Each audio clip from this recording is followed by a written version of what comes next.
Right now, we have to start. Good afternoon, ladies and gentlemen. We apologize, but welcome again to the August Clash Semifinals. I am your host, RG Commander, reporting for duty, and joining me this afternoon is Michael. Michael, welcome. Hello, good morning, good afternoon, good evening, good night, everyone around the world. Happy to be here for another fantastic game of Skytear. Thank you. So, Michael is understandably sounding a bit perplexed. We had actually thought we had been live for about 3 minutes, and we in fact were not, because I did not hit the go live button. So I apologize to Michael and to all of you. However, we have not missed anything of the action. Kirito, Pythoner, going at each other in a true mirror match type game. Michael, why don't you explain what I mean by that for the second time now? So, once more, we're seeing double Suicide Squad. That's right. You're not seeing double. That is legitimately double everything. Double Estrada, double Frail, double Brilvar, double Shalabi, double OG Outsider, but that's not out there anymore because they didn't need a second one. It's ridiculous to see, and to see these objectives as well. This is going to be a mirror match for the ages. We're gonna see revenges, we're gonna see cat fights, we're gonna see Frails rise and fall, and this is gonna be a bloodbath, you all. It is wonderful, indeed. And so, as we just saw on screen, we have Tactician hunting for power and Skytear Master. Tactician, of course, win the control zone 3 or 6 times in the game. Hunting for power, the latest objective added to the game, where the outsider becomes a target as well. Now, in this situation, as Michael mentioned, the OG outsider will be the outsider of choice. 20 hit points, 2 armor, which means that it is one of the more durable outsiders. And then finally, Skytear Master win control of the dome 3 times for victory. Michael, any predictions on what win conditions these players will be going for, given that they are running 95% the exact same deck? My prediction is that they're going to be going for all of them. I really don't see any one of these victory conditions falling to the wayside for either of these players. The inclusion of Estrada, the inclusion of Brilvar tells me that they're both going to go pretty hard against each other, and against the outsider. This is, like I said, this is going to be a match for the ages. There's going to be a lot of blood. I wish Korjov was in this game so I could say the feathers are going to fly. There we go. We've got 2 cats in the game. The fur is gonna fly, you guys. This is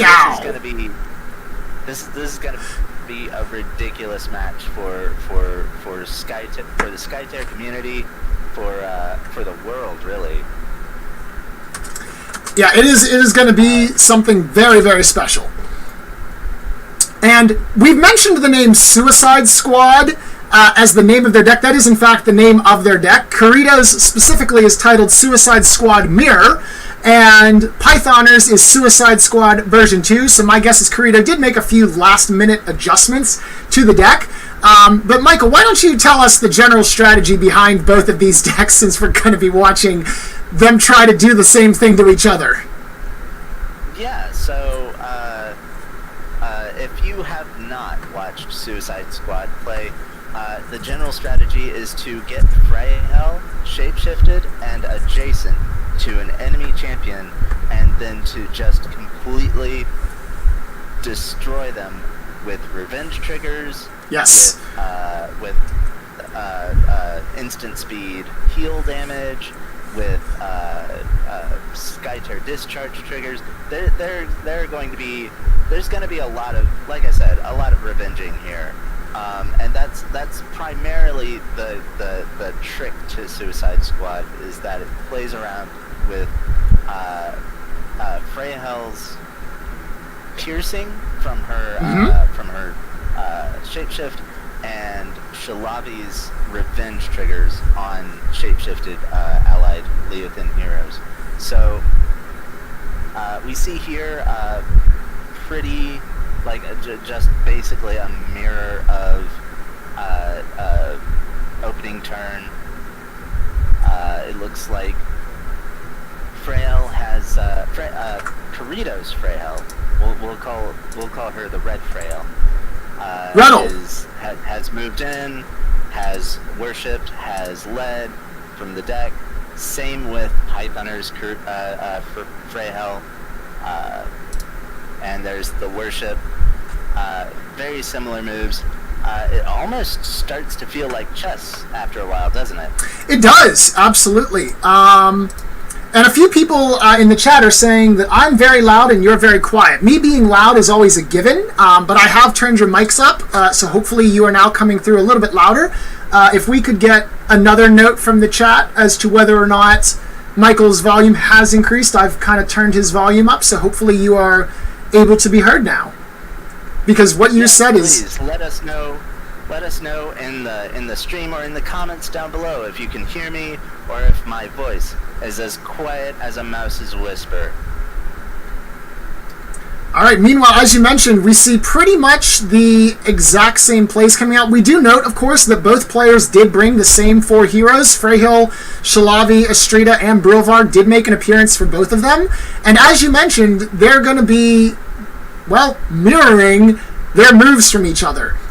We've seen Freyhill go into the dome, lead and worship from both of them in the exact opposing positions.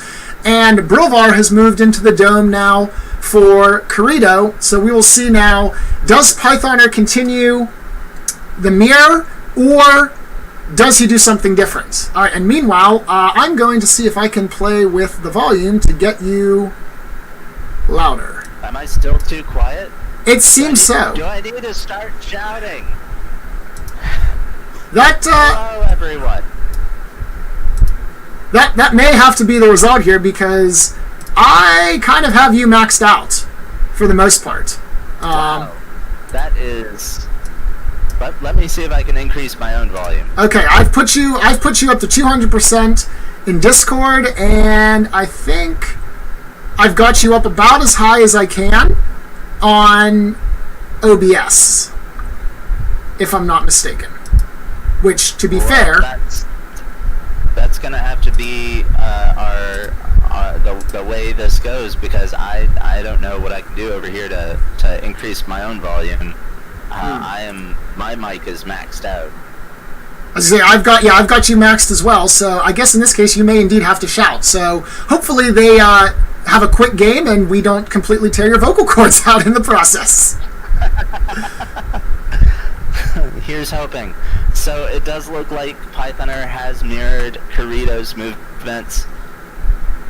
I don't think that we've seen anything stray from either the strategy that Suicide Squad brings or their own personal strategies. It's going to really kick into high gear, I feel, when one of these heroes ends up performing a move that doesn't mirror. In every sense of the word, this has been a mirror match. Yes! We've seen leads from deck, not even leads from hand. So that's probably going to be our first point of divergence at this rate, is we're going to assume that the decks did not shuffle into the exact same order, and so the leads could potentially be different from one another. But otherwise... We can only hope. Yes. But as I often tell my students, hope is no basis for planning. Boy, it's too true. And yet, I hesitate to state that I've won several games off the back of hope. That's fair. So it might not be 100% reliable, but it keeps the game alive, I feel. It's true. Okay, so well, they said that it's doesn't seem to be any different. So I'm going to try another thing. I'm going to make myself quieter on OBS, and perhaps that way then bring myself down to the volume that we hear from you. Since we apparently can't get you louder, the only other option is we get me quieter. So hopefully that works, and then obviously we can just adjust the output speakers from the computer, and then hopefully remember to adjust that so we don't load something and then have ear-splitting noise come out in the next application. Yes, the last thing we want is for someone to start listening to this stream and then be unable to hear for the rest of their lives. That is correct. We here at the Skytear community love everyone, even people who support Kenway. I mean, that's just good taste, though. Speaking of, actually, I don't have a segue from that. Let's go back to the game. I was trying to segue back to the game. I was trying to segue something, and it wasn't happening. Okay, so now, Clinton. Okay, so it looks. All right, looks like we're getting better. It looks like Shillaby is activating next for Pythoner, and here's the divergence that we were talking about that could potentially make or break the game. Indeed, Astrida finished in the dome for Kirito, but finished in the lane for Pythoner. Which is interesting because... Oh no, I'm sorry, Astrida hasn't gone yet. My apologies. So yeah, Astrida's perfectly fine. Astrida hasn't activated yet. Right, Shalavi was activated. So what we see here is the potential for Astrida to shift into one lane or the other, and you'll see that where he put Shalavi right there still allows Astrida to get into the second lane if she wanted to efficiently. So if Shalavi ends up running it over here into lane 2 to try to push that up herself, Astrida can run over and prevent that. Indeed. Not that I'm entirely sure that's what's going to happen. What? I think we could very well see. I mean, I'm not going to say that it's impossible that Astrida stays in lane, but especially with Skytear Master and hunting for power in play, yes. Like I feel like here Kirito moves into the dome and plays a presence so that the outsider just comes into the game decisively. Indeed. And that leaves Astrida a bunch of options. Indeed. And one of the things we mentioned earlier was, you know, Astrida has that piercing action. The OG outsider does have 2 armor, but that doesn't matter because both Freyhills are shapeshifted, which means we could see some potential burst shenanigans coming on from either one of them. Oh, I don't think potential is there. I think it's a fact at this point.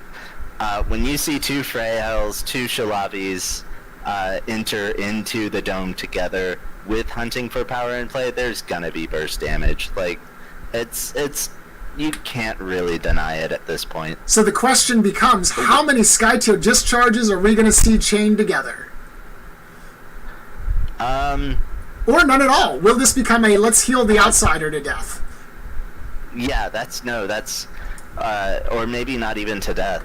Like, depending on who wins it here and how it's won, like we could be seeing someone attempt to go for Skytear Master instead of hunting for power, or just as a response to someone else's attempt to get hunting for power, you know. Well, interestingly enough, go ahead. No, I was gonna say here we see Shalavi move into a skirmish, and she may. Here's the attack, and that's going to drop Freyhell's life total potentially, significantly. Yeah, very significantly.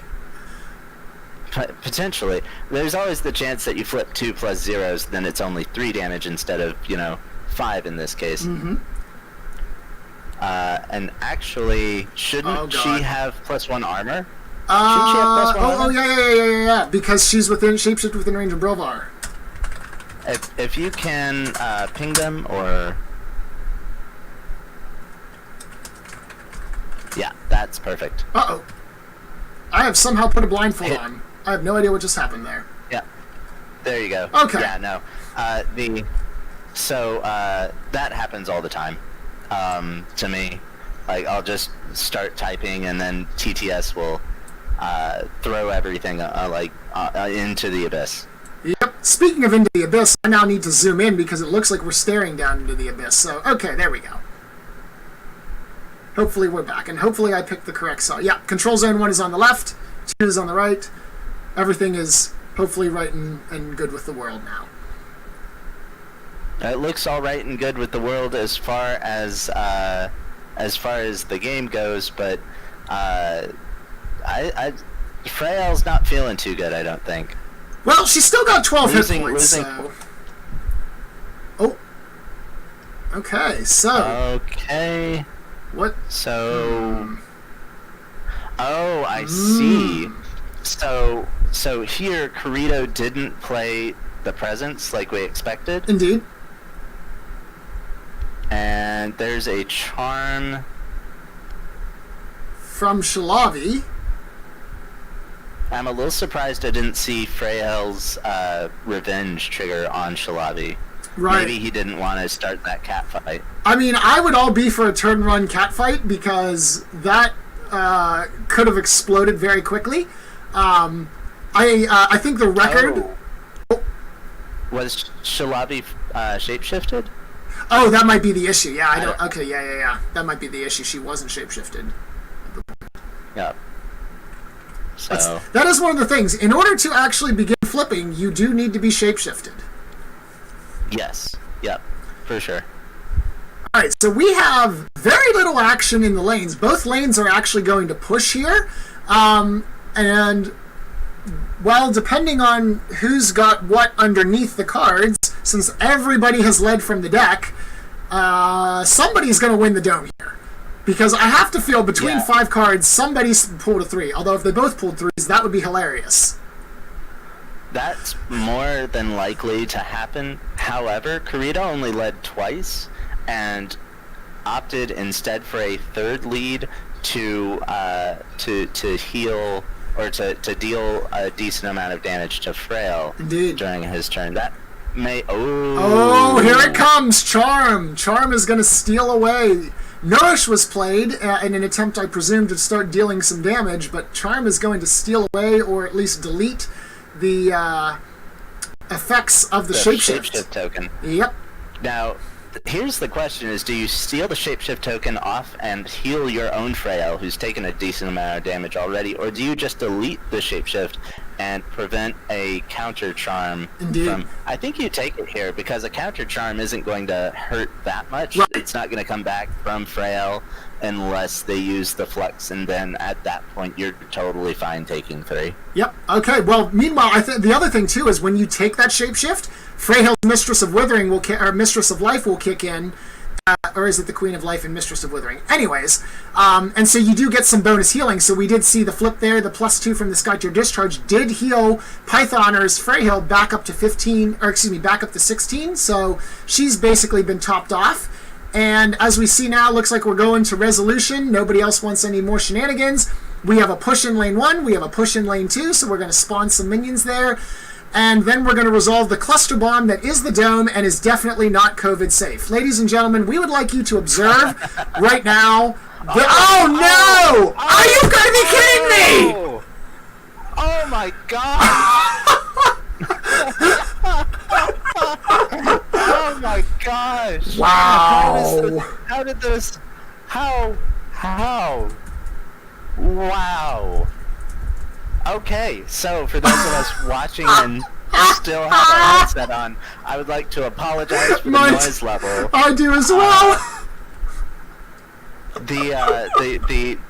So what has happened now is the dome has tied and nobody has any tokens on anything. The outsider hasn't spawned.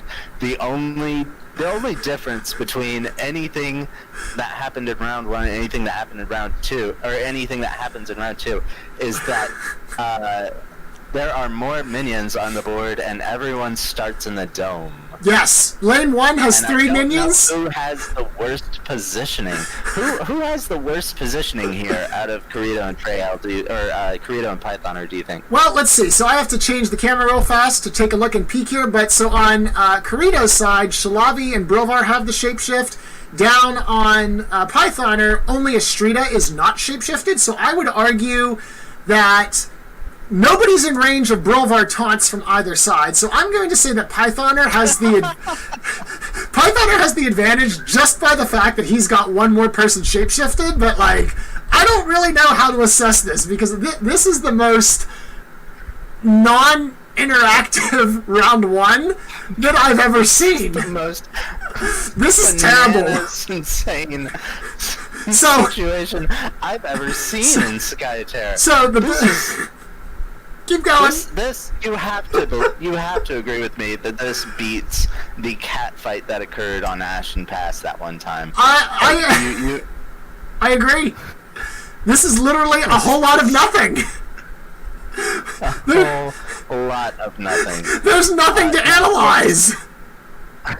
What's interesting here is that the two heroes that aren't shapeshifted for Kirito are Freyhel and Astrida, and those are in the back, whereas the only hero that's not shapeshifted for Pythoner is Astrida, and she's in the front. So we've got Shalabi here playing a Gathering Storm. And that's going to give Kirito a couple more options. It might boost his the number of charms he has in his hand. I don't know how many he has in his discard pile. I don't know how many he's flipped. Oh no. I missed that information. Okay. I have as well, but interesting to note, the damage has begun, so he's going to move Skirmish against Shalavi, dealing 1 damage, and then I suspect he's going to get out of the way, because Revenge, even though Pythoner is... he's going to stay right there, and Pythoner didn't trigger Revenge? Interesting. That seems wrong. Because I suspected him to move out of range. Yeah. Okay. So here's 5 more damage, and Shalavi's shapeshifted, so... No. Yep, she only takes 4 from that. You know what it was? The same thing that happened. Brilvar provided the armor. Revenge only triggers on HP loss, so the +1 skirmish negates, bounces off Shalavi's +1 armor, and so therefore Revenge could not actually trigger.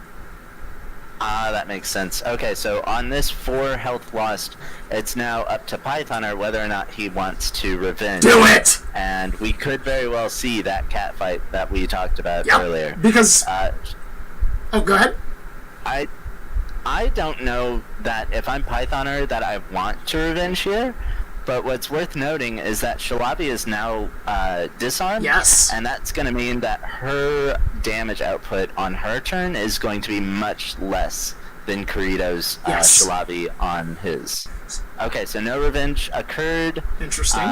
He's worshipping, and I don't know, maybe he keeps the shapeshift on Shalavi? I feel like here you shapeshift Freyhel. Right, because then we can get that piercing damage down.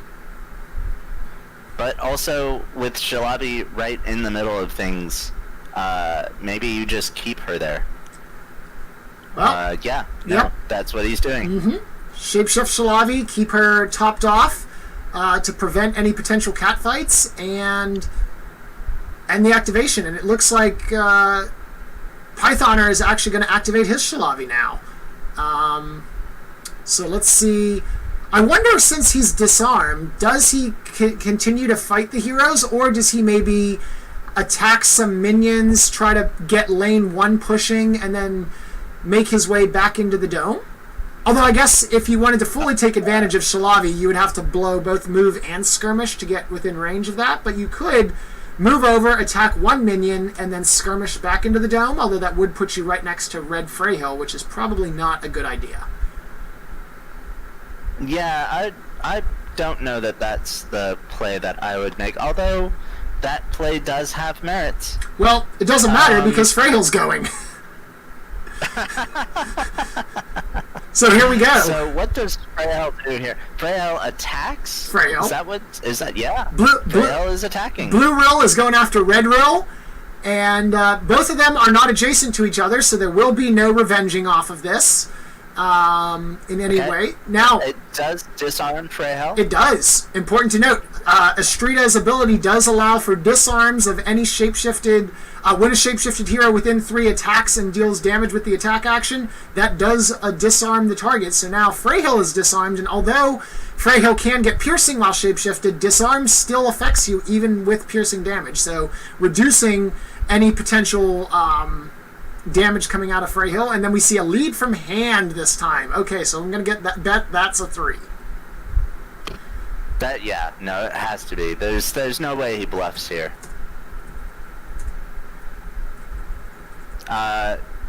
So curious to note here, Freyhill stayed right where she was, and being right next to a Shalabi, maybe not the worst place, especially since she's got 2 armor. So maybe that is the correct play. Curious. I know. This game, man, this is already bananas. Yeah. Well, what's funny is it's bananas and nothing's going on. Like that's the I think the most interesting thing is that there is so much going on without anything actually happening. All right, so we've got a skirmish. Oh boy, I think we're going to reposition Brilvar to start doing some taunting, because if he moves right on top of that. On that control zone, number 3, that's going to taunt both Freyhill and Brilvar on their activations. Well, worth noting that Freyhill's already acted, so she is not a great taunt target. Right. I actually think I go for a Strido here. Ooh, that's a big skirmish. Okay. It's only going to do 1 damage, though. Yeah. And that's going to give Freyhill the ability to revenge. And who do you think she revenges on here? I think it's Brilvar. Yeah, I say it's Brilvar. Potentially Shalabi, because Shalabi doesn't have... No, Shalabi has 1 armor. Okay, so it looks like... it was Brilvar. So Brilvar is going to take 3 here. Yep, piercing damage. I imagine Brilvar is also going to revenge. Oh god, here we go. Do it. Do it! I know at least one of you has some kind of a healing card in hand, which means we can start the cat fight, even if it's between a hedgehog and a wannabe mermaid. Oh wait, no, she's not a mermaid. Freyhill's whatever. Oh, okay. Freyhill's playing a charm. Okay. Red Rill is going to play charm and prevent these shenanigans. I think it only slightly prevents it. It only stops it from occurring more than twice now. Right. So a charm doesn't seem like... Maybe it's in response to the revenge trigger hitting the stack? Mm-hmm. I think that's what he was playing it as, yeah. Yeah. And so what we can expect here from Pythoner is either a counter charm to potentially get the shapeshift off of Brilvar? No, we're going to see a sacrifice. Okay. So, just doing a quick deck check. There are 2 charms in the discard pile already for Pythoner, so he can only have at max 1 left. So we'll see if he has that in hand or if it's still coming up. But in the meantime, as you did mention, sacrifice is played. So let's see what the implications for this sacrifice are going to be. Now, important to note, as the way that the stack resolves, that sacrifice has to resolve before the charm goes off, which means Freyhill is still shapeshifted as of the activation of this sacrifice. So Kirito will need to use a second charm in order to stop this sacrifice from being an offensive sacrifice, or in whatever way he uses it. Okay, so he's actually going to use the sacrifice to heal Shalabi, damage Freyhill. Now, that should put the revenge trigger on the stack ahead of the charm, I believe. And this is... Oh my god, this is going to give me a headache. Tape, Yakumo, Ricardo, get over here and save us. So that's 3 damage back to Brilvar. Okay, so now the charm should resolve. I think the shapeshift gets stolen unless Pythoner has yet another response, which he may. Okay, so yeah. Nope. Okay, there's the charm resolution. Oh my god, this is more difficult than like a doctoral thesis. Okay. We've got a +3 on the heal, obviously. Whenever you become shapeshifted in range of 3 with Freyhill, you heal, so that's what happened there. So Freyhill maxed her HP. And I think we're finally done with that cluster bomb. Oh, nope, we're still flipping here. We have to... Oh, yeah, this was the revenge Yes. from Brilvar. Yes. And Freyhel does not get to revenge off of that. Correct. So that should be the end of that nonsense. That was just a skirmish, folks. That was just a skirmish. Yes. We end with Kirito at 6 cards, Pythoner at 4 cards. This is ridiculous. Okay, so it looks like a lead on Brilvar. Mm-hmm. Yep. Lead from hand. And then a worship to shapeshift himself, possibly, and get that sweet, sweet heal off of Freyhel. Yes. This is one of the reasons why Suicide Squad's so difficult to defeat in the Dome, is the combination of Freyhel and Brilvar granting that armor, getting those extra heals. It's almost not unbeatable, but it is a very powerful deck, folks. Yeah, I think if you ever wanted to play a deck that could be aggressive and resilient at the same time, I recommend you pick up a copy of Suicide Squad and give it a shot. Yes. I think Kirito was talking about it in the Discord the other day. I think he said he's batting around 80% with this deck right now. Like, someone pitched a number of like 750, and he said no, it's higher than that. So it might even be higher than 80. 80 to 90% is about correct. Now, what's worth noting there is that's just on 2-lane. That's not including Ashen Pass results, I don't believe. Yes. And it's also with the consideration that Kirito and Python both have been piloting this deck for 3+ months now. Yes. So the deck has gone through a bunch of changes, bunch of iterations, but this current version has about an 85% win rate. Yep. Okay, so we've got Brilvar here attacking another Brilvar, doing a whole 0 damage. Yep. So red. I think here, do we move Brilvar adjacent to Astrida and Freyhel? Yes, I think you tuck him in that little zone, and you get all 3 of them, because that way you can force all the attack actions to be spent against him. I mean, Brilvar is sitting at 7 hit points. Being worshipped gives him 3, so even with Freyhel's piercing damage, he's not in any immediate danger right now. What do you mean he's sitting at 7 hit points? 17, I'm sorry.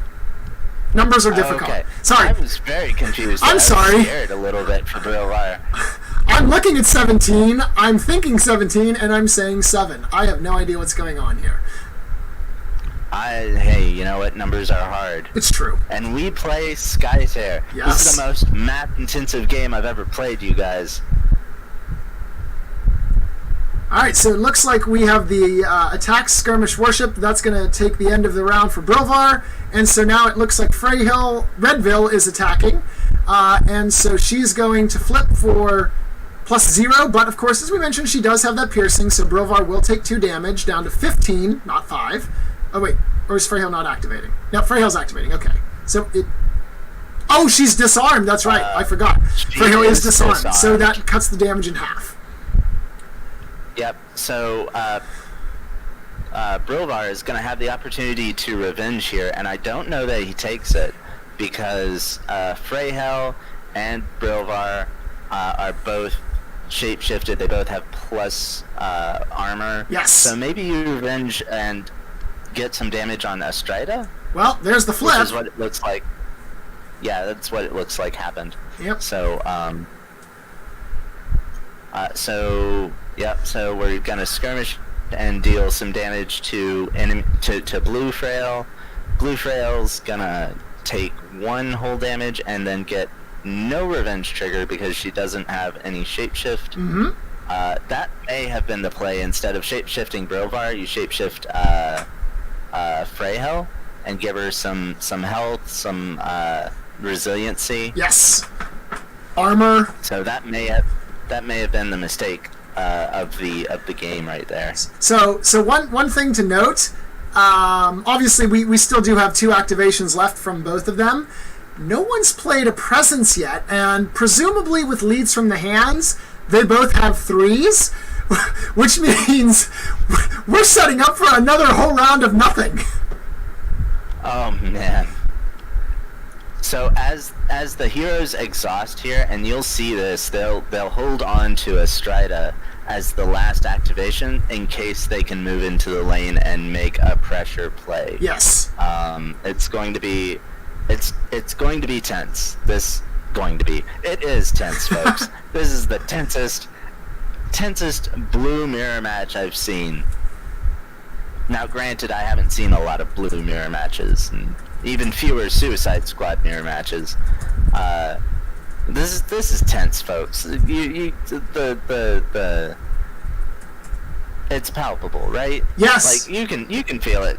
RG. I can, and this is one of those fun things. Like a lot of people say, mirror matchups. We've talked about mirror matchups, mostly referring to someone just bringing, maybe mono red and mono red, or sometimes even occasionally maybe you see the same 6 heroes.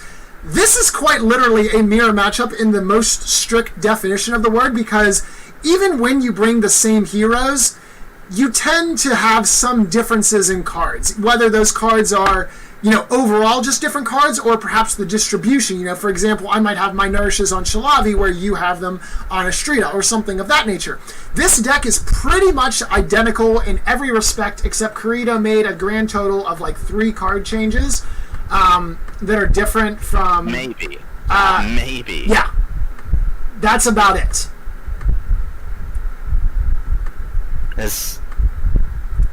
I don't even know what to say at this point, folks. So we've got a Shalavi activating on the side of Pythoner. I imagine he's going to try to get some damage on the opposing Shalavi. It's very possible that he just runs out into the lane and murders some minions. Nope. It's possible, but it's not happening. So this is going to do 2 damage, I think, after... So it's 4 plus 1 is 5, chopped in half is 3. So it will do 3 minus armor is 2. Okay. Yeah. All right, we've successfully done the math. There. Woo! Good mathing there, just in no time at all. All right. Meanwhile, we've got a +3 on the revenge trigger, and so now here we go.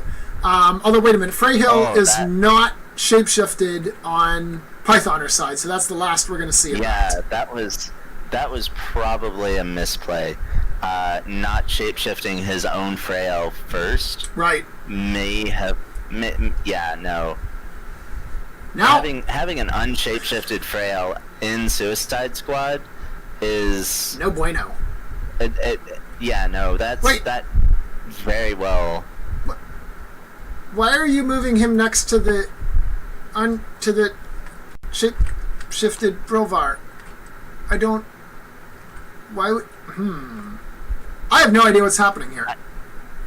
I think the plan here, and I don't know for certain, but I think the plan here is to give... Nope, I've got nothing. I got nothing, folks. If you've got any ideas, leave them in the comment section down below. Hit us up in chat. We are absolutely open to the collective wisdom, because despite the fact that we've seen a number of practice matches and play matches with this, okay, Redville's going to start sacrificing on the unshapeshifted Freyhill. Oh my gosh, she is still unshapeshifted. Correct. That's gonna murder his Freyhill right there. She's not gonna. Oh well, I mean, if you're gonna revenge for 0, why not? It's petty revenge, like. Wait, when did? Okay, maybe he just didn't add the token. Okay. So Freyhill, that was a worship with onto Freyhill, and the sacrifice was in response, and so that's how that happened. Yeah. So the sacrifice. That makes sense. Yep. That makes sense. The sacrifice will go off and damage her before she becomes shapeshifted. Okay. And so that leaves Astrida on the side of Kirito to potentially finish Freyhill off. He's going to need another... More likely, go out into the lane, kill off another minion, run back into the dome. He can't do that. Remember, the Brovar taunt forces him to spend the attack action immediately. That's true. That's very true. We could be. Oh, I see what Python is setting up for here. Yeah. That's I think so too. That's about what's about to happen. And of course, because we are, great commentators, we are going to keep talking in these esoteric and vague terms about what's about to happen and not spoil it for everyone watching. Exactly, because we know exactly what's going to happen, and you guys should too. All right. Meanwhile, we are terrible people. No wonder we're in the team degeneracy club. We're team degenerates. Yeah, this is Degenerate TV, bringing you the best in Skytear post TV podcast stuff. Exactly. All right. So, Strita is going to go ahead. 2 damage on the skirmish, of course, being that Freyhill is now shapeshifted. She does have 2 armor, courtesy of Blue Brilvar, and so that does absolutely no damage, which means we are not going to put any revenge triggers on the stack. And we see here Pythoner reviewing his opponent's cards, yes, and probably a little confused, wondering what the changes were to Kirito's deck. I imagine he's going to exclaim something along the lines of, "Oh, you're just running what I'm running," because RG and I are privy to what the changes were, yes, and we're also not spoiling that because we respect the privacy of our players. I mean, I don't, but since you've already said that, I don't want to directly contradict what you just said, so I'll keep my mouth shut. Listen, you throw similar to how public celebrities throw away their expectations of privacy whenever they post on social and whatnot. When you come on the stream, you throw out all expectations of privacy and me not blabbing all of your darkest, innermost deck secrets. Meanwhile, speaking of which, we do see Red Astrida playing Gathering Storm again. Kirito did have to shuffle his deck. It's time to flip the deck over, which means all the ultimates can now be considered possibilities as we head into round number 3. Yes, and moving into round number 3, being the first player in the Suicide Squad means that you're going to get your Song of the Siren off before your opponent, and that could be backbreaking. That or when you Song of the Siren your opponent's Strida in the mirror match, that means that their Song of the Siren's not going to go off, and they have 1 fewer hero. Indeed. And that could very well make or break the game. I think you're right, though. I think we're just going to not have another round of Hunting for Power or Skytear Master or Tactician. Oh my gosh, folks. This is ridiculous. So the minions are going to continue to stockpile up towards the critical mass, presuming that Astrida doesn't do anything wild here. Now, interesting to note, a blue Astrida is not actually taunted by Red Brilvar, so there is a potential for her to skip outside, shoot a minion, and then slide back into the dome. She won't be able to worship. Oh, that might be what we've got here. Okay. No. She's just repositioning. Okay. And she's... Okay. I am very confused. Everyone is... I am... Perplexed would be an understatement. Yeah, perplexed is probably the best thing. If he has what's that card called? Shardstorm. If he had a Shardstorm here, he could do some very, very crazy amounts of damage to Brilvar. Nobody plays Shardstorm, but if they did, there was exactly one time I saw Shardstorm, and that was when you and Kirito played that wild game where we started round 1 with 5 mana. That is quite literally the one and only time I've ever seen Shardstorm be played. But now that we mention it, this would actually be a great time to bounce that damage. It would be. So folks, we have now found the home for Shardstorm.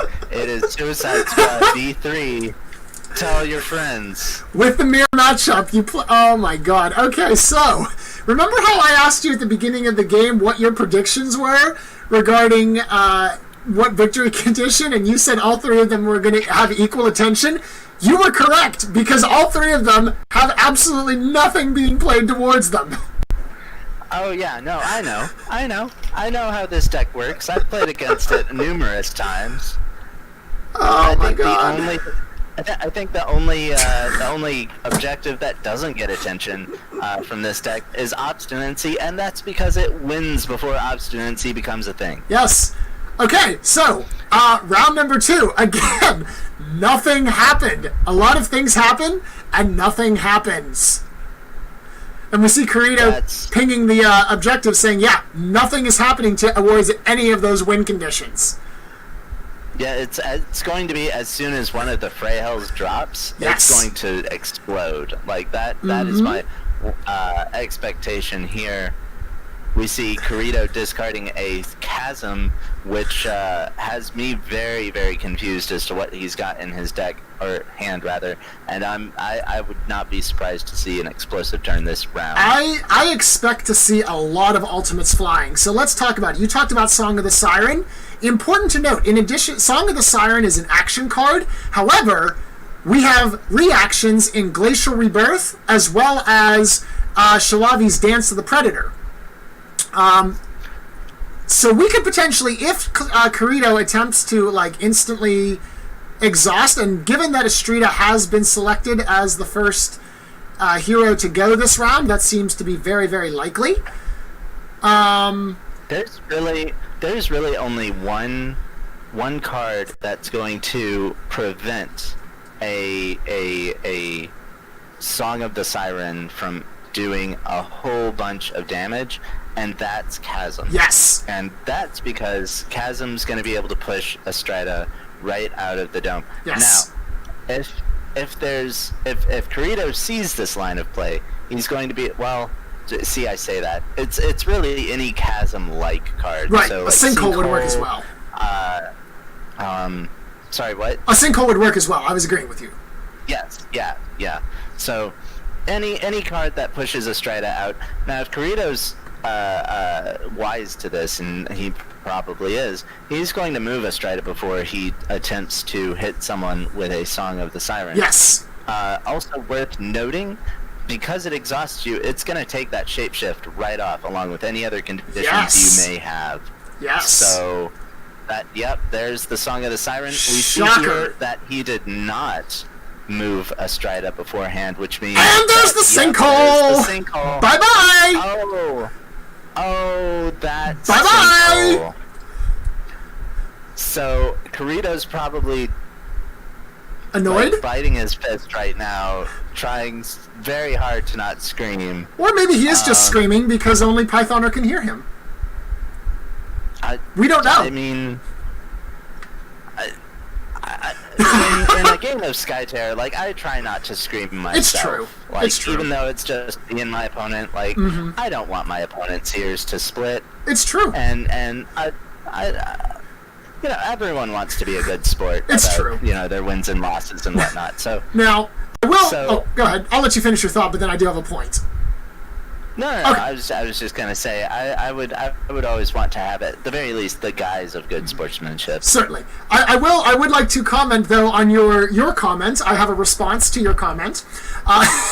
Which one? The I don't want to break someone's eardrums, my opponent's eardrums, because both of us pretty much broke anyone's eardrums who was listening in their headsets in round 1. No, the quintuple lead that led to nowhere.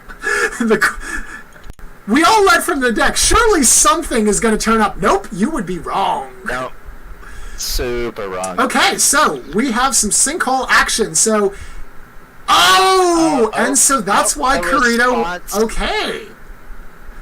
And so The now, response. Brovar is going to pull all of them, or at least Estrida, right back into range. So therefore, Kirito, in fact, we can say, was not screaming his head off. So I'm a little confused here. Okay. Because it looks like, and I could be wrong, but it looks like he made it so that his heroes were pushed away Yes. with Sinkhole.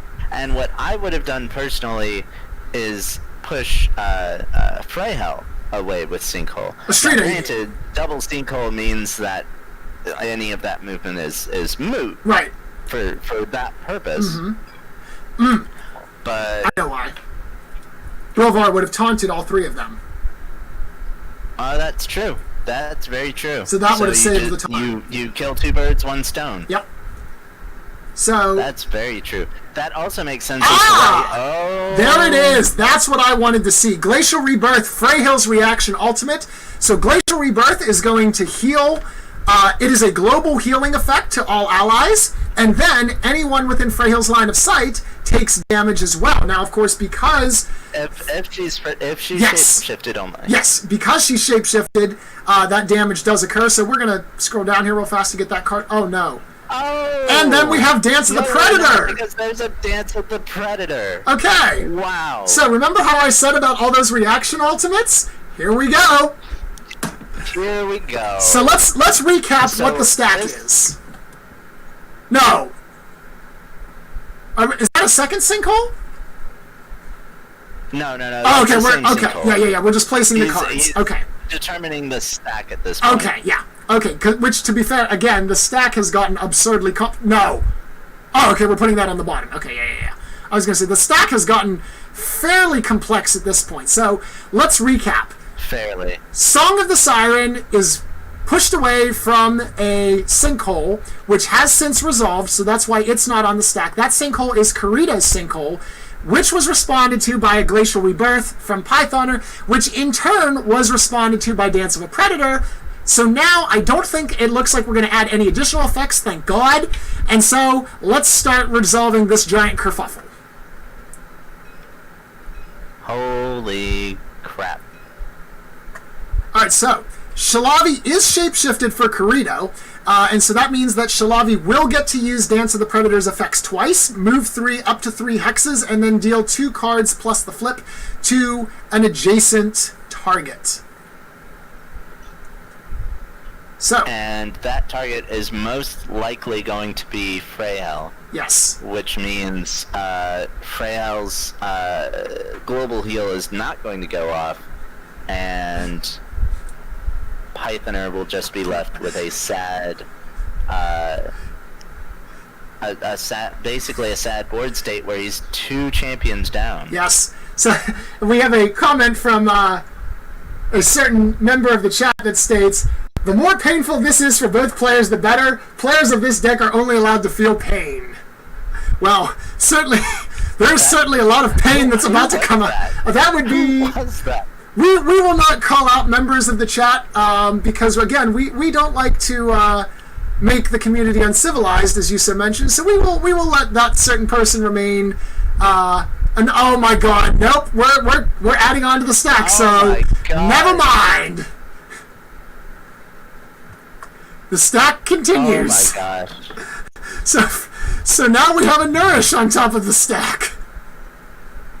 So Estrida's playing Nourish to protect herself. Frail. Yep. Looks like that resolved. Now do we Dance the Predator? I would like to note that at this point, both players are down to 3 cards. They've been building up to this for a while. Yes. I'm fairly certain. I think they both started with a full hand. Now we've got this setup going on here. So looks like Dance the Predator is going to finally resolve. And I don't see a situation in which this doesn't kill Freyhell. Neither do I. He would have to flip 2. There's 4 damage. Zeros. Oh, that's true. He is shapeshifted, yes. So it's only going to deal it's going to deal -2 damage on each dance. Right, and so therefore, as a result, because Glacial Rebirth is the next effect to go off, that's going to heal Freyhell back up. Because so important to note. You notice that Pythoner did not do any revenging there. So regardless of whether he chooses to or not, you must let Shalavi's Dance of the Predator fully resolve before you're able to do any revenge. So now, if there is a revenge response, would be the time that it comes in, since Dance of the Predator has fully resolved itself.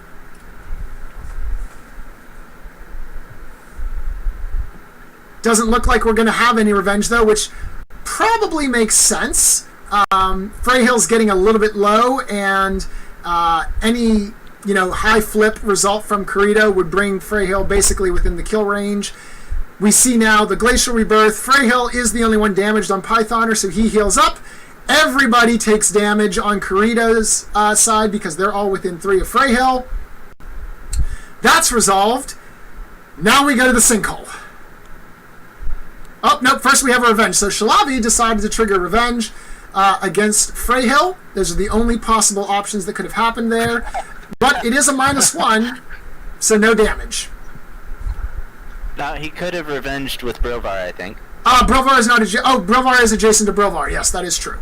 But that seems kind of a waste of a flip. But who knows? Yeah, I kind of agree there. So the sinkhole here is a target is denoted by the coin sitting on the board. So that's the target hex that Brilvar has chosen. The likely play here is that he just moves all of those heroes right back. Mm-hmm. Indeed, and we see those heroes back. And apparently, I will issue a public apology, as apparently the commenter has taken a grievance and makes me and made it said that I made it seem like he was a bad guy. So I will apologize. We love you very much, Mr. Mysterious Commenter, and we appreciate your contributions to the community. Such as they are. Indeed, such as they are. Alright, so now, finally, the card that was played by my count 11 minutes and change ago, Song of the Siren, has finally resolved. 11 minutes. Did you time that? I mean, I glanced at the clock here. I have my laptop here to serve as a second monitor, A, so I can check the decks, and B, keep an eye on the stream. And I'm pretty sure that was played about 4:50. That was an 11-minute stack.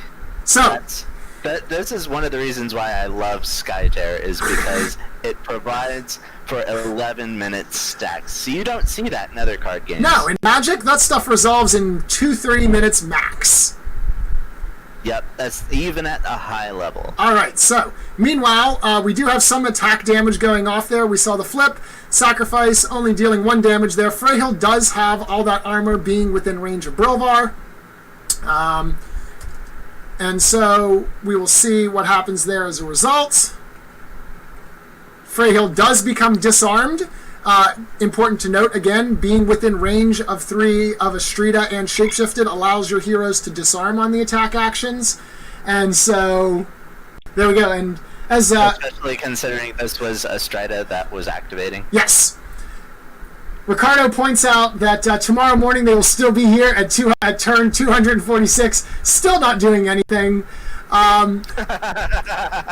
Which is actually a fair assessment. We may end up just having... And again, we go to tiebreakers. How do we determine tiebreakers? Tower damage, heroes killed.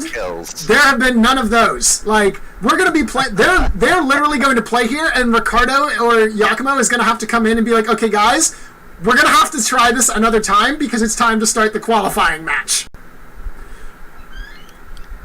I would like to interrupt the action for just a moment to remind everyone that love is a cosmic brownie being brought to you out of nowhere by your partner. Sure.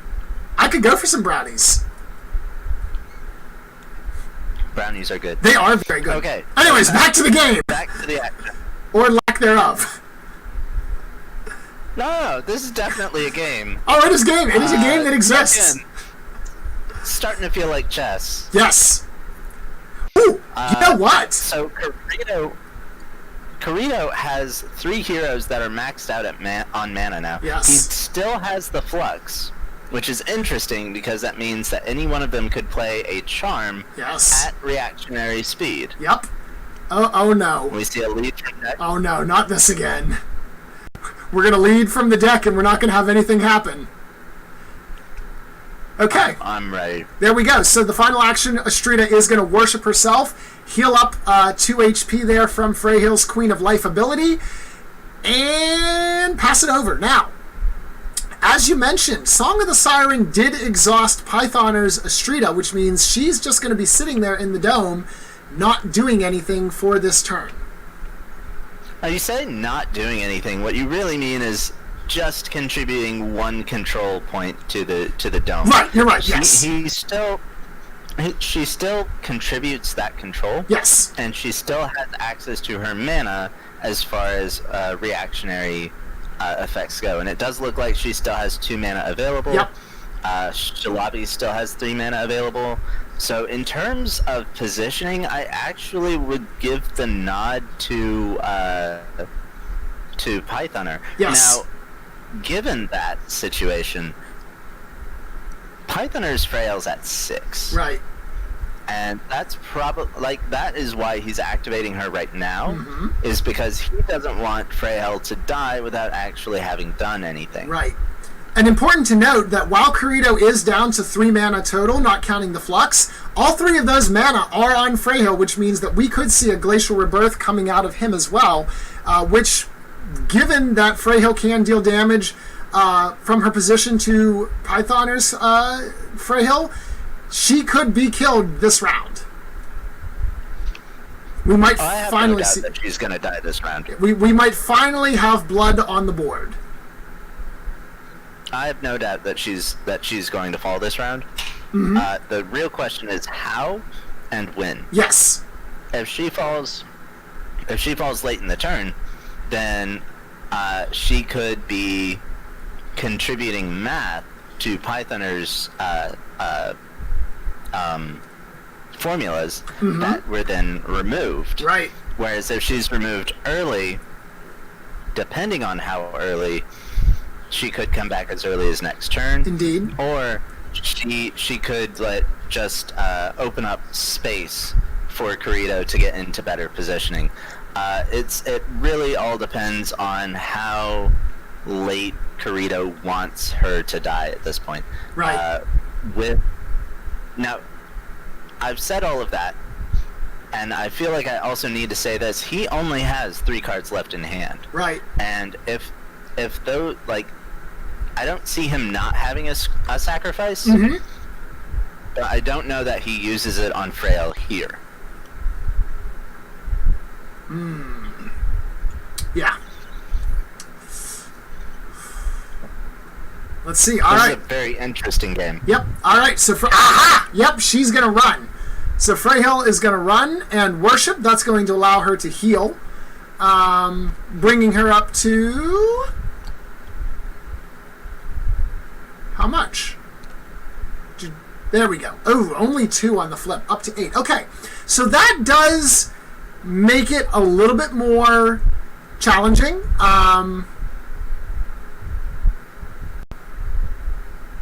Shalavi can still easily assassinate her, I think, but it will require a bit of armor. Well, it's going to be hard for Shalavi to do any amount of significant damage. That's true.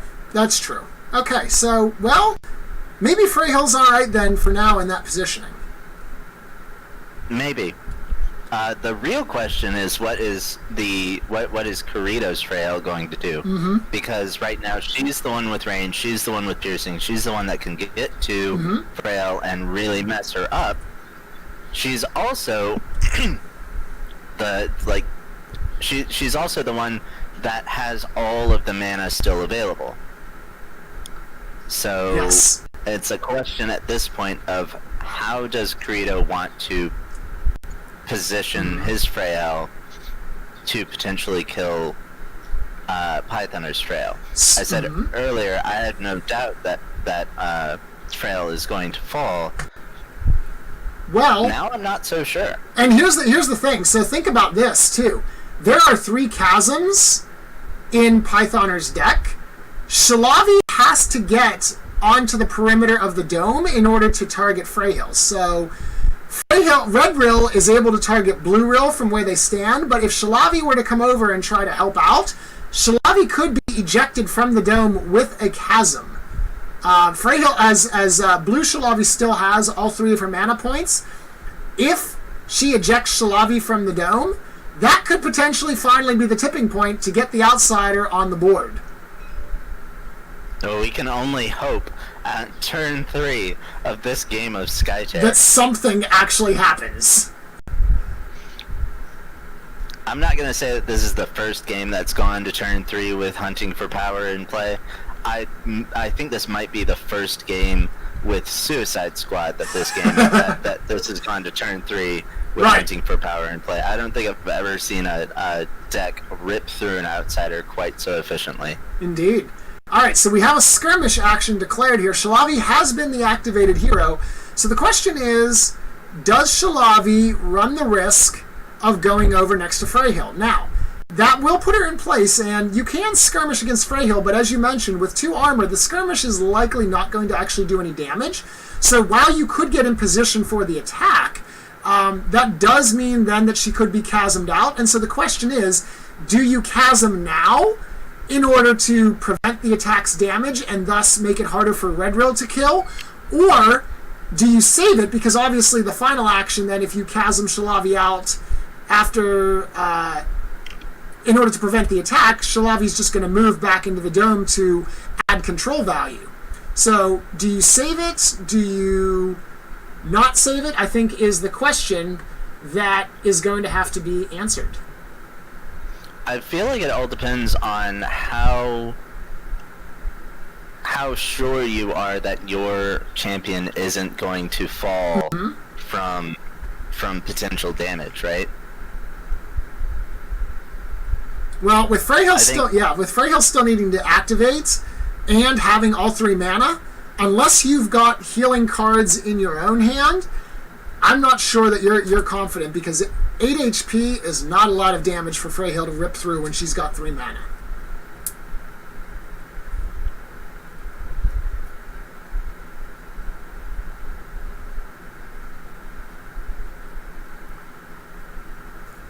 Looks like it's just a pause in the action here. I'm assuming we're doing a thinking about how this is going to resolve here. Oh! Also worth keeping in mind... Oh, never mind. Yeah. No, I'm trying to remind myself. We had all those sinkholes being played. Oh, never mind. The activation from which those sinkholes were played is over, so they're no longer constrained within the hex range of the sinkhole. Unless we see another sinkhole. No, we can't do that. The people with mana are not... Well, I guess Kirito's Freyhill could cast another sinkhole. That would be tragic and unfortunate.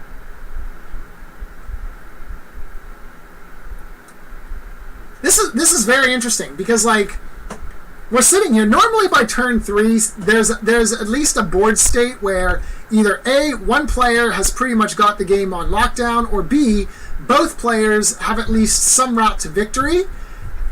We don't really have that right now. Like, sure, Freyhill, Blueville is damaged, but, like, Red Brilvar is sitting at 9, so, like, a little bit of piercing damage from Blue Freyhill next turn could also delete him as well. Like, there's...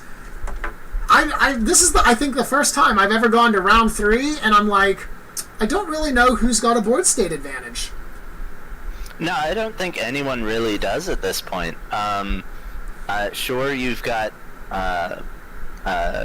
like a minion discrepancy between lanes 1 and 2, but that's the only difference on the board aside from where exactly the heroes are. We see Freya or Shalavi moving to skirmish into Freyal, and that's going to be 7 damage. Drops her down to 3. Yikes. Yeah, drops her to 3.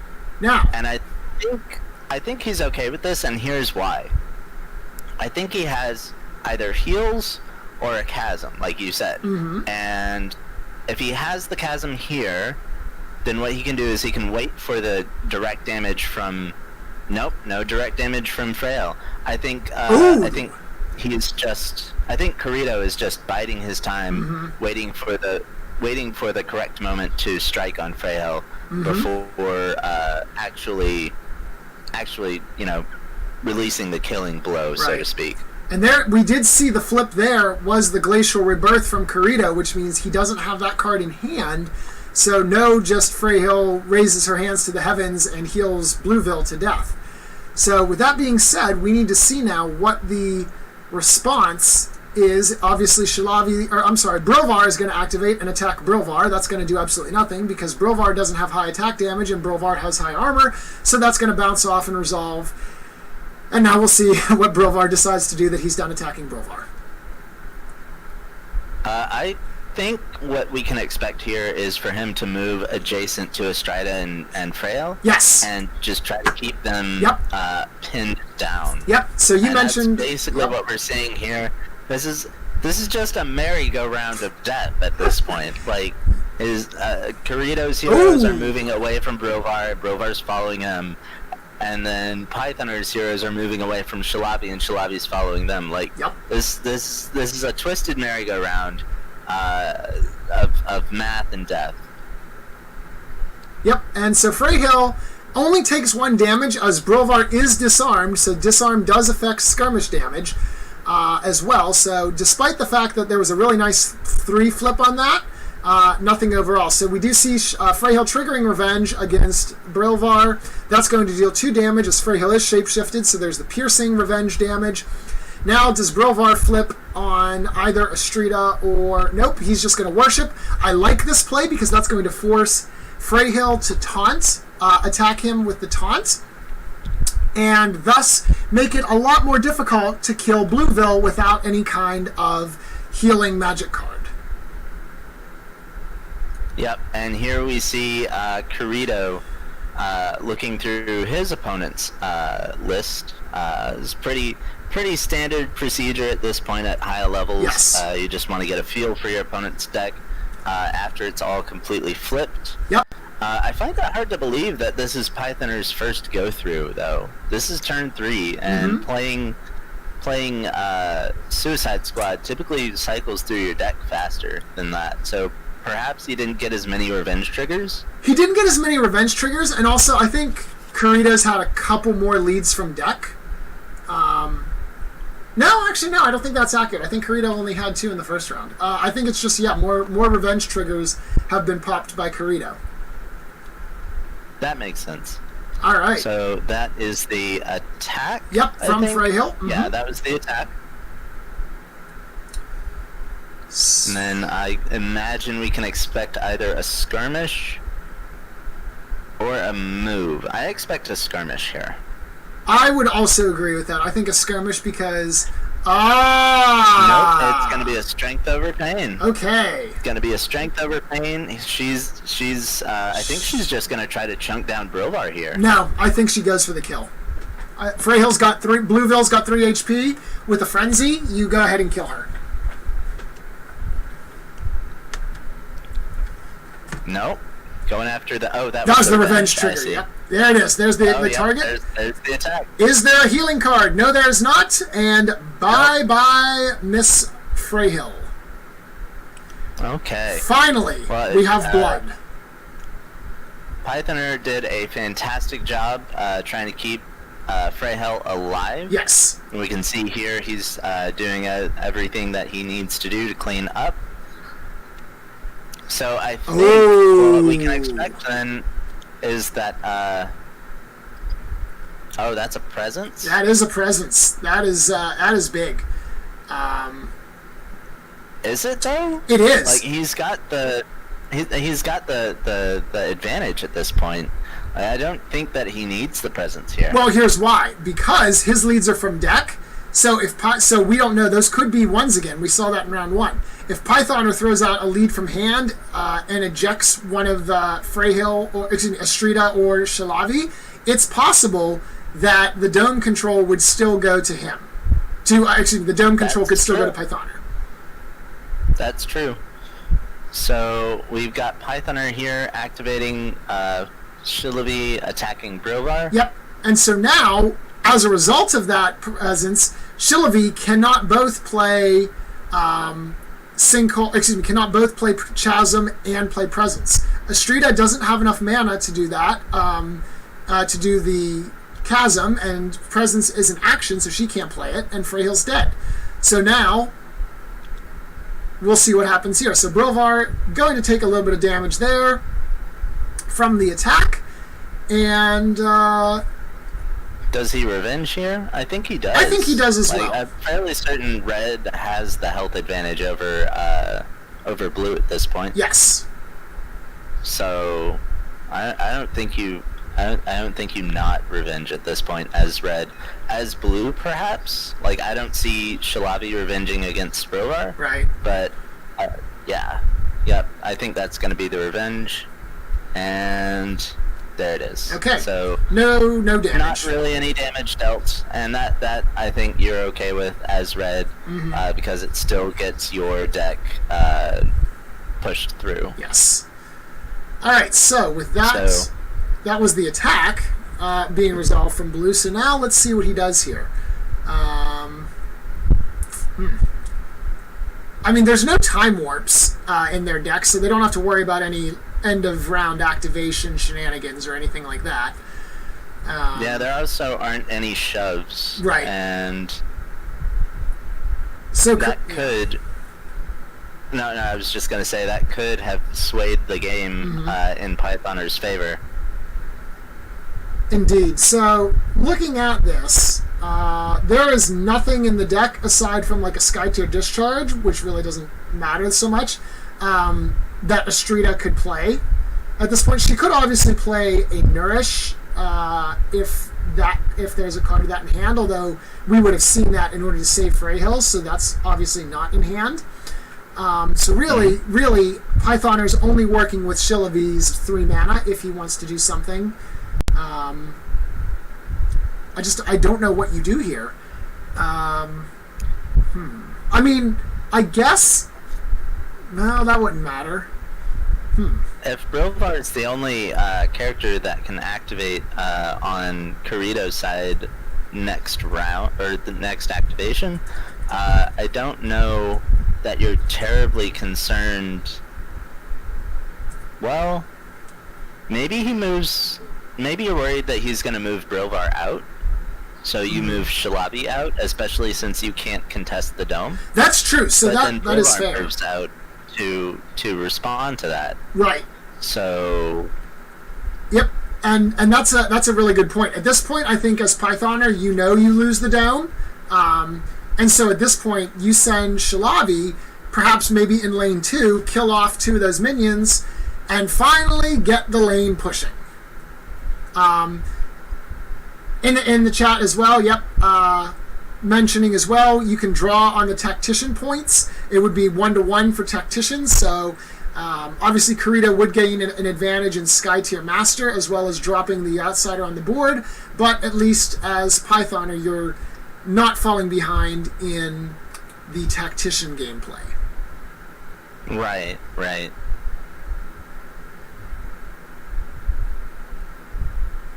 But also, again, partially drawing on the chat, Tactician really doesn't matter because of Skytear Master, right? Like, Kirito's got 1 token on Skytear Master already. So, Pythoner... I mean, that would have to be at the end of this round, right? Right. I mean, I guess I could see a situation that would involve a very specific set of control zone victories that Tactician could go off before Skytear Master went off, depending on how rounds 4 and 5 would play out. So we'll see what happens.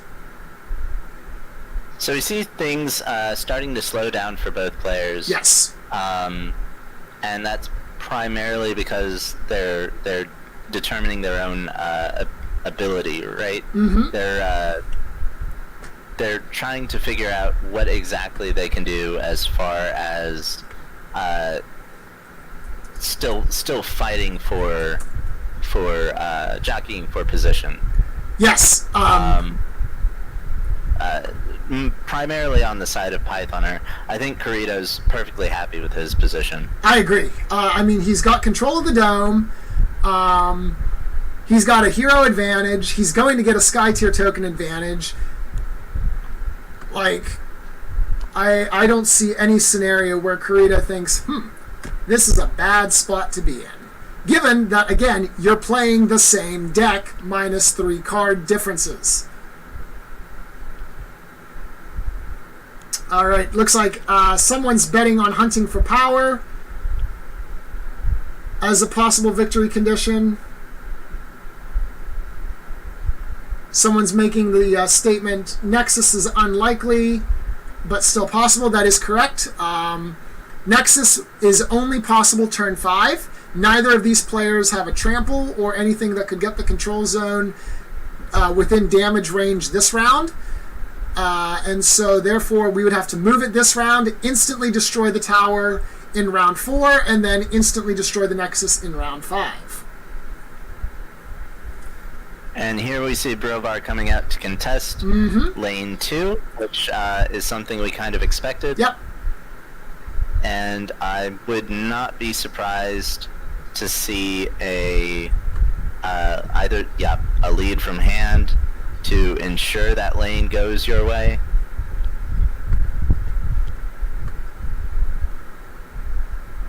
All right, we also see a lead from the hand for Brovar versus a lead from the deck for Shalavi. And so that's going to suggest to me that Brovar is likely going to win this trade. Yeah, I would say that that's a very likely potential. What's worth noting here, though, is that he did not worship, which means Shalavi will not be forced to attack him next round. Yes. Not necessarily that she won't want to, though, because he's down to 6. Right, so in that situation, obviously, as we've talked about, Pythoner's on the back foot until Freyhill respawns in round 5. It might be to his advantage to commit some resources and kill Brovar. We've got an Ice Wall on the lead versus a 1 on the lead from Shalavi, so that's going to kill 2 minions and push the control zone 2 towards Pythoner. Also, can I ask, did Kirito draw 2 cards? Freyhill's death? My guess is no, because he's sitting at 3 cards. I don't think he did. No, I'm sorry. No. He's sitting at 0 cards. I don't know if he did. He drew 2 cards. He's got 2 cards. Oh no, I'm looking at the wrong number. The Ice Wall, the Presence, the Strength Over Pain, all 3 of those. Okay. Yeah, so he did draw 2 cards. Yeah, no, I was looking at the green number for him, which doesn't make any sense because he is in fact the red player. He is the red player. All right, so that whole round 3 was ridiculous. Yeah, that was... Finally, we got to see some action. So, important to notice, now Kirito has 2 points on Tacticianer, 1 on Skytear Master, which means that Skytear Master is no longer a win condition for Pythoner. Since the game ends automatically after round 5, it is impossible to win there. It is possible to win by Tactician if he claims all 3 control zones in both rounds. That seems highly unlikely. And with the Nexus Tower pressed against him, I think that by default, hunting for power is the only way that Pythoner will be able to seize victory at this point. And it's still possible because Absolutely. I've seen Suicide Squad come back from a dead Freyhill to just win. Yes. That is very much reminding me of the time whenever we had the incident, as we'll call it, in the 2v2 show match. Before we made it so you were only allowed 1 copy of the cards, we were playing the game, and then Game Slayer just goes, okay, now I just win. we had a decent board state, and then he just goes, okay, now that it's round 3, I just win. And proceeded to drop the infinite Neliclin combo. So, with that being said... Sometimes that's all that's needed. Yep, so with that being said, even though Freyhill is down, Pythoner may just come in round 5 and say, alright, my Freyhill is on the ground, I've got reaction cards, and now I just win. Alright. The likelihood of that is there, but I don't see it happening. I agree. So, hunting for power is most likely going to be our win condition. We first see that Brovar has been blasted out of the dome via the Shockwave ability. Let's go ahead and take a look at those abilities now that the Outsiders finally come aboard. Divine Conduit, target friendly hero takes a worship action. Shockwave deals 0 piercing plus a flip and then pushes them to hexes. And then draw a power card. Now, important thing to note, this Outsider cannot move. Cannot. He is big. It is right where he's at for the remainder of the remainder of the turn. Yes. He can be moved again when the dome is won again, but only when the dome is won again. Indeed. Now, question. Do you use the Outsider's attack action on Estrida? Or do you... Okay, looks like we're doing Divine Conduit, I guess. So I assume that Shalavi then took a worship action to worship Brilvar. So that's actually going to force Blue Shalavi to do the taunt. Yep. And I guess the third action was likely Divine Conduit, which allowed him to draw a card. Or, no, Divine Conduit's to take the worship action. Instill Energy is the draw the card. So I think he used all three of the Outsider special abilities. An interesting, oh my god. I want to Dragon Punch both lanes so badly right now. Like, how satisfying would that be? To just go into one of those hexes that's like right by the dome, Dragon Punch away 5 minions, and then just like move or skirmish back into the dome. That would feel so satisfying right now for either player. So a fun little interaction that a lot of new players aren't aware of, but several veterans, I suppose, probably already know, is that you can utilize Habarat to do that exact thing. Kind of what Pythoner needs right here. So Habarat, for those of you that aren't aware, Habarat has the ability, his illusion has the ability that whenever a projected hero damages an enemy minion with an attack action, they may move a hex.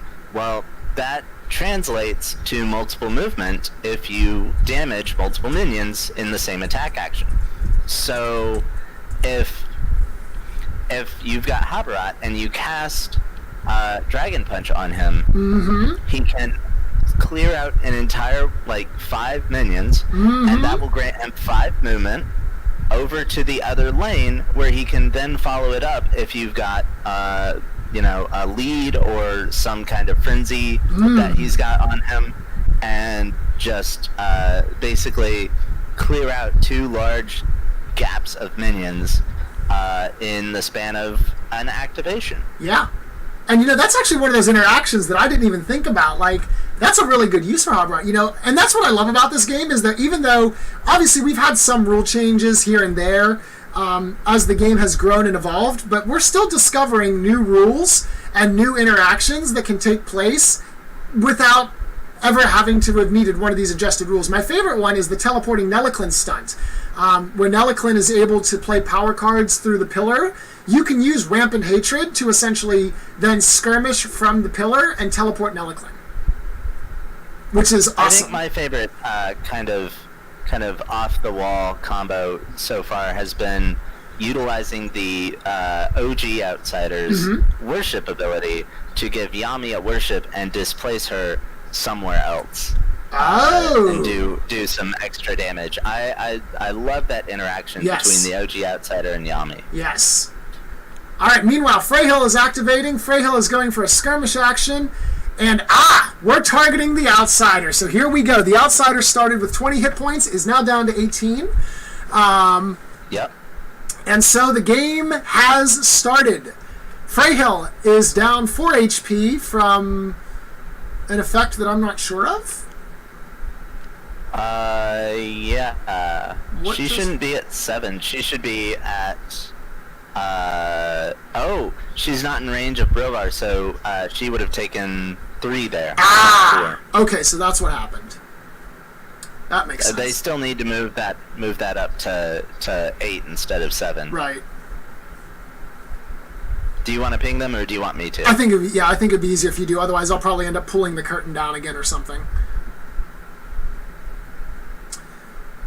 All right. Meanwhile, we see now. Oh no! Wait. No! My bad. Skytear discharge does 2 plus 3. It was a 5 discharge. Minus okay. 1 armor. That's 4. Got it. So yeah. Okay, so there was a discharge. I must have missed that one. Okay. Meanwhile, Freyhill did attack. Now, important to note that the Hunting for Power does have a bonus effect, which we can see here, that says when you declare the attack action, that hero's owner draws 1 card. So by attacking the Outsider, you get to increase your hand size and deal damage. So the outsider is down to 14. So Kirito might be looking to stockpile cards and then just go ahead and blow the outsider up with a myriad of healing.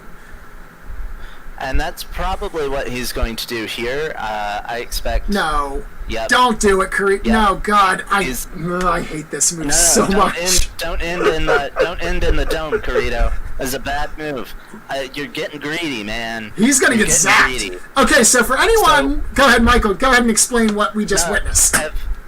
Okay, alright. So Pythoner doesn't have it, but if Pythoner had the charm, it's possible Kirito knew he didn't, but if Pythoner had the charm there, Freyhel would be doing a bunch of damage to herself and literally no damage to the outsider, and that would have felt really bad for Freyhel. We may see Freyhel kill herself. If he flips over a +3, she's dead. Suicide Squad gets its name. Ooh. Oh my gosh, that is a huge revenge against the outsider, and if the outsider survives this round, that means that potentially Pythoner will have an opportunity to kill it before Kirito. Now, if Kirito doesn't kill himself this round, it means that Estrada will be able to, and oh my gosh, this game just got ballistic. Yeah. Alright, so interesting to note now, Freyhel needs to die, otherwise she could there comes the Nourish. There's a Nourish, and I don't know that's coming from Shalabi, so Freyhel's going to be healing 3. Yes, because if otherwise, that's in response to the 3rd activation of Skytear Discharge, so that she doesn't off herself. Correct, because had a +3 flipped up there, now as we can see, it was a -1, so that would have. Oh, that's a feels bad man moment. Not necessarily. It means he goes down to 5 instead of. Wait, no, he doesn't actually do damage off of that one. Oh man. Yep. Okay, so there's the sacrifice. So Freyhel's going to sacrifice. Outsider is going to be healed for 4 damage, bringing it down to 5 HP. Now we're going to flip a revenge proc because Freyhel did sacrifice 2 hit points, so that's going to be. Oh baby! If he's got one, there it is. Game over. Freyhel is going to finish the outsider off. That's going to be a hunting for power victory for Kirito, and I am glad that I was able to witness the disaster that was the. Oh, hold that thought! No! Oh no! Okay. So there is exactly one situation where this no, never mind. Dance of the Predator. You can go and kill Freyhel and stop that sacrifice from going off, which I can't because she's not shapeshifted. Oh no, so she's not. One activation, she's not going to be able to get away close enough to do anything. Well, wait a minute. She's got 4 mana. What if she gets close enough and nourishes the outsider? Oh wait, did we put? Oh yeah, that's the thing. Yeah, that could be. Wait a minute. Hold that thought. Yeah, heal target 3 HP. So that. Nope. We're gonna stop that right there with the chasm. Oh man. Okay, this is once again a wild That's just rude. That's not right. Is he playing it twice or is he Are they done? I think that we're acknowledging. Are you guys? Yeah, that's it. There it is. Yeah, there it is. So that is indeed victory by hunting for power. The outsider has indeed died. Splat, bang. I'm just going to throw him off the tracker. Kirito wins. There we go. Let's head to the channel and talk to them about this. Well, this was a game.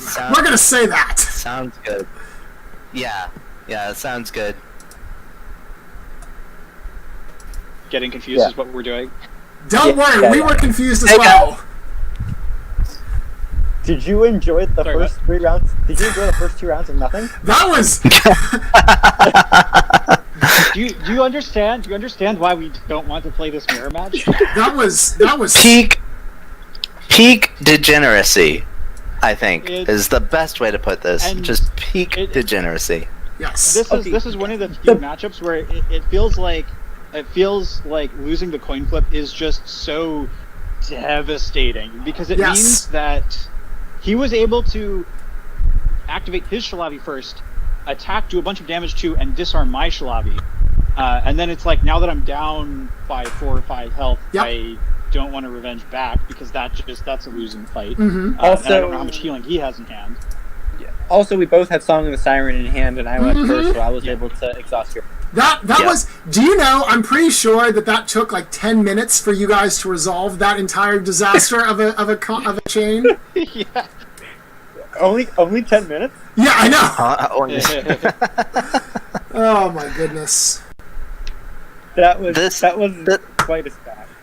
This was a mirror match in the strictest sense, and I think everyone loved the absolute chain reaction, just crap fest of a game that it was. The chat certainly loved it. I mean, I think we have one of the most active chats that I've seen in a couple weeks. That's awesome. This. Yeah, there were several times where I was gonna use the flux. Like turn 1, by the way, my mulligan. I mulliganed the Gathering Storm and drew a Gathering Storm. Oh, that's a solid mulligan. Yeah. Nice. So I was thinking about using the flux for Gathering Storm turn 1, but decided that it was a waste, and it's better to bluff to show that I might have a presence. Okay. And then turn 2, I was ready to use the flux to push someone out of the dome, and then he moved all of his heroes adjacent to Brilvar instead. So I'm like, I mean, I guess that works. That was one of the more curious plays that we thought. We figured it was something to do with trying to bait you into a false sense of security. I think he knew I had the Sinkhole in hand, and he didn't want me to win the dome. Yeah, basically. I see. Obviously, his Brilvar being the one in the center was just literally standing in the center the entire game. Yep. Was kind of awkward. Well, that he was he's more not in the center often right now. preventing my attack than I was his. I was, there was some relevant times where my Brilvar did the same, but not quite as much, I think. That was an absolute knockdown dragfest of a game. So the highlight of that game was definitely turn 1, where we had 5 leads combined between Yes. us. And Oh, yeah. 4 of them were 1, Yeah. and 1 was a 0. We all started laughing hysterically, like the chat was blowing up, and Michael and I are pretty sure that we deafened anybody who's listening through a headset because of how hard we were laughing. That was magical. Oh yeah, no, we also when that happened, we were both the same. Just like, what the hell just happened? Okay, We have quite a few 2s and 3s in the deck, and for literally none of them to show up across We 5 had- leads. It's just in this not great. composition, I'm pretty sure we have like a combined 21 2s and 3s. Yep. And Wow. we add putting those 2 decks together with 5 leads, that should not happen. And I actually And yet it did. and I considered leading with the Gathering Storm just because it was a 2, and I'm like, no, there's no way I'm gonna need a 2. literally in that composition, Ryan, more than half of each of our decks is 2s or 3. Yep. We said Yep. that. So in 5 I actually think that worked out in Kirito's favor, because it meant that Kirito for sure. could do all of the things that he needed to Pythoner's crew Yep. in order to get to a point where he could do exactly what he ended up doing. Yeah, no, for sure. being able to just hold off on having the outsider present until my Frail was dead while his was alive, I think definitely was a huge factor. We were It did thinking. help, I was by the thinking way. at the end. I It did have help, by the the Dance way. of the Predator in hand, and I realized if I had shape-shifted Shalavi, there was an outside chance Yes. with the outsider at 3 that I could move 3, and go for 2+. And if I flip one of the 2, it's not a good chance, but there's an Yeah, outside. It is You need still to a flip chance. Yeah. We Right, actually, and what so- we expected you to do is move Shalavi with your Dance of the Predator and try to nourish the outsider to keep him alive. Yeah, Oh. no, the only card that my hand did not contain any. I had Song of the Siren, Dance of the Predator, Presence, Strength of a Praying Sinkhole, And that was having Brilvar get pushed out of the dome was so such a problem, because if he was, I could have stopped Frail from doing all that moving back and forth. And getting Jason to the outsider. I mean, I knew I was shockwaving Brilvar out of the dome before I even placed the outsider. I'm like, okay, how do I place this so I can do just that? Yeah. So I think I'm trying to think. So if I'd use the chasm from Shillaby to push like this, and then a chasm from Astrida to push like this, move. No, you still could have gotten there.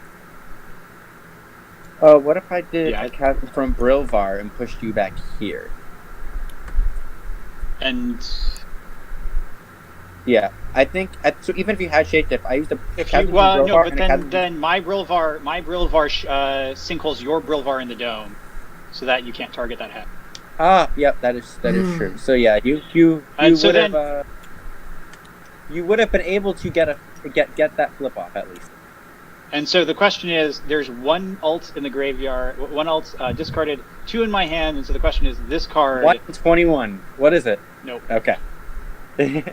Would have been 1 damage short if I had done that. That's too bad. But at least it means I didn't miss the win. That was a fantastic game, both of you. Thank you so much for that. Congratulations to Kirito for the win. RG, I don't have any more questions. Do you have any more questions?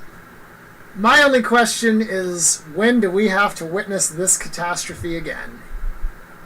It's got to happen soon, right? The answer is hopefully tomorrow in the finals of the qualifiers. Jeez. I did say hopefully. I said hopefully. Okay, I did not. That was a hope. Hope is, as I told Michael during the cast, hope is no basis for planning. Exactly. When we actually see this again, if it's not in like the finals of some big event, the answer to that is hopefully never.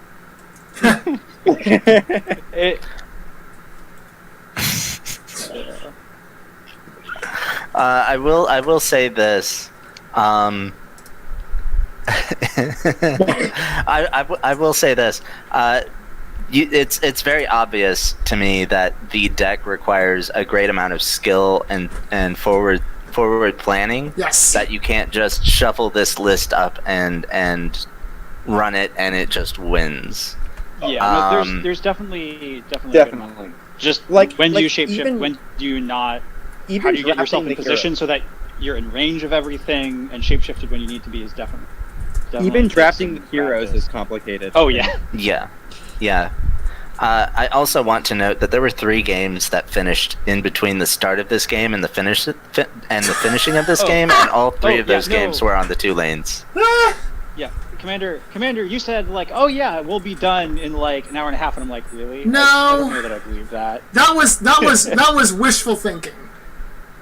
Yeah, and as I mentioned to Joe at one point during the game, actually, it was when we had that huge 15-minute stack or whatever. I said, even if this was in a tournament, even if we were playing fast, there was no chance of this game finishing before. Oh no, you guys would have timed out You guys would have timed out literally. I mean, we were not playing fast, but even if we were, that would have just been a draw, right? Because none of you fulfilled any of the conditions. Even got to the point where you killed Frail? No. You wouldn't have. That was after the hour line. Like, you had no tower damage, you had no control zone activation, movement, you had no dead heroes. There was literally nothing to score you on at the hour mark. So, if we had played a little bit fast, we might have been able to at least get into round 3. Maybe. And at that point, we do finish the round, and I did kill Frail that round and finish it. So I might have been able to have a tiebreaker. Right. Yes, you just still would have been 20 minutes over. In that case, I probably definitely would have used Dance of the Predator to literally just move Shalavi 4 hexes to block your Shalavi from attacking my friend. Yeah, so that was one line he was looking at. When I went to skirmish Shilvi over to his Frail, he was looking at using Dance the Predator simply just to put his Shilvi here so I couldn't attack his Frail. Gotcha. That actually might have been a good strat. Yeah.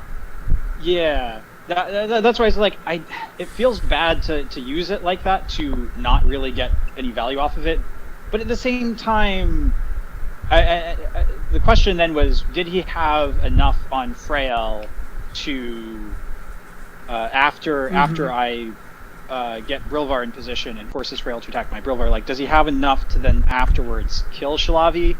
And I was thinking that the answer to that was there was at least a fair probability that he might have just enough, and so that I was going to try to save the Dance of the Predator for later. But if we were under a time pressure, I definitely would have gone with that just to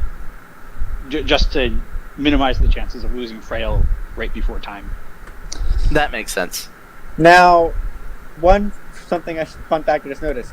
So, I shuffled once at the very end of round 2, once on towards the end of round 3. I have 6 cards left in my deck on the first activation. I flipped a lot of cards on that activation.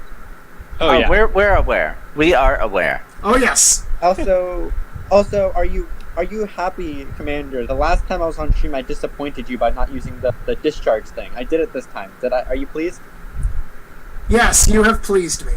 Good job. Oh, that was a question I had for you. Why did you finish Frail in the dome? it was an extra. That was one extra discharge more trigger. Although one extra discharge trigger, it allowed me to, if I was taking too much damage on the discharges, it allowed me to do a nourish from one of my other heroes. Okay, alright. I was worried for you about the charm potential of getting blown out by Astrida. So that's Yeah, unfortunately, I did not have that. I wasn't, because I had 2 passes. Yeah. Because you had 2 chasms. Yeah, I kind of knew your hand was loaded with either chasms or sinkholes. Right. So if you had done that, I'd probably go with a nourish and then a chasm to push myself back through again. So with the double chasm protection there, I figured I was okay. Double chasm protection. Oh man, this game's gotten weird, you guys. Okay. So, and as I said to you guys before the game, this will be a very fun game for everybody not playing in it. That is fair. I will say that the chat and Michael and I definitely enjoyed watching this.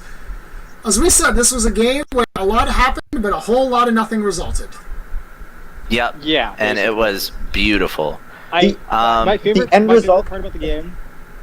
Yeah. My favorite part about the game was we drafted the same heroes in the same order and both mulliganed a Gathering Storm and then proceeded to mirror each other doing the same thing with our heroes for half of the first turn. Yeah, we talked about that. Was absolutely a mirror match in in the strictest sense for those first couple of activations. Yeah. And I think part of the problem for me was that going that way of just mirroring everything does eventually break down when he does finally get to start attacking with his Shilvi and disarm mine. Since we ended up being sort of even on the charms and stuff at that point. The disarm from Astrida was very crucial in that game. I was thinking maybe I should have brought Golbyarn instead of Astrida, but Astrida was 100% correct. Yeah, definitely. Especially with Brill, like Astrida, like this composition is just really interesting. So one change I did make before the game, before this match, I mean, I guess we can talk about that after, when we're not recording, not on the stream. But one thing I do want to say, by the way, I like also my other favorite part of the game. After everything happened round 1, the one thing that actually happened was Shilvi lost 1 HP. Yes, we were completely. So at the start of round 2, we talked about how the only difference between round 1 and round 2 is that everyone's in the dome and there are more minions in the lanes. Yep. It's the only difference. between round one. Obviously, And more the mana. mana, but the cards in hand were the same. The heroes themselves were the same. Like, there's still no outsider on the board. Yeah, no, I think I really should have led from hand round one, if only because same. I would just. I even ended up having to discard a card. Like I could have kept. I forgot if I discarded the discharge. I think it was that I ended up discarding or something. Actually, there was I should have cast the discharge to hit Shalavi when you moved into the dome. I realized I forgot to do that. Yeah, Just because we weren't using cards, and it might have been worth getting that out of hand. And then I ended up discarding it. I only used the nourish at the end of the round because I didn't want to discard. Like if I had led from hand, I would have held onto the nourish too. Literally, we both should have led from hand, but because neither of us did. I think part of that was I know you've been talking about how like leading from deck is something that we probably don't do as much as we should, and I don't know if that's just we both fell into that a little bit too much this game, banking on is like I've got 3 leads from deck. What could possibly go wrong? And all the things is the answer to that. That's just fine.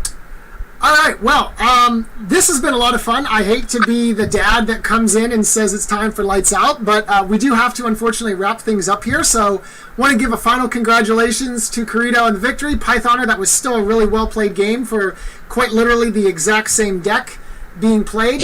So congratulations. Both of you did make the semifinals in the Clash, so you are both, did do something to be proud of, and we hope to see you back here in the top cuts for the September League. And just as a final reminder to everyone, the September World Championship qualifiers begin tomorrow. Do look out to register if you've not done so already. And of course, like the previous qualifiers, we will have a whole team of coverage, both live streaming and recording all the top cuts once those results. So stay tuned for a ton of Skytear content in the next coming days. Sounds like it's going to be a fantastic time. It is indeed. And as for myself, I am the commander. I'll see you guys on the next tour of duty. Have a good evening. Good night, everyone.